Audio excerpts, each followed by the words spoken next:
یک نگاه کافی است تو که دوباره دل ببازم، که دوباره بشم عاشق قصر عشقت رو بسازم. اما حیف که اون نگاهت دور از چشمای خیسم. آخ که با چه حال و روزی دارم اینو می نویسم. یک نگاه کافی است تو که دوباره دل ببازم، که دوباره بشم عاشق قصر عشقت رو بسازم. اما حیف که اون نگاهت دور از چشمای خیسم. آخ که با چه حال و روزی دارم اینو می نویسم. اون نگاهت با غریب است، دستاتم تو دست اونه.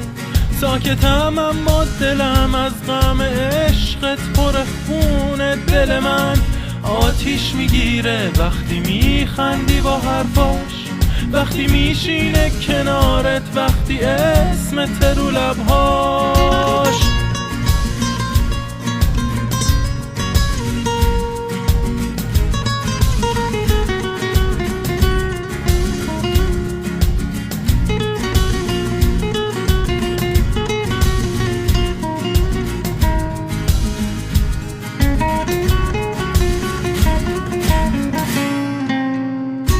کاش که میدونستی اینو که دوست دارم عزیزم. کاش که میدیدی که دارم از غم تو اشک میریزم.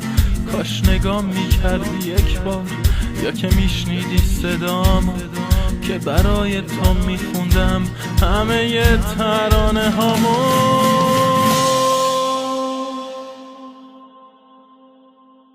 اون نگاهت با غریب است، دستاتم تو دست اونه.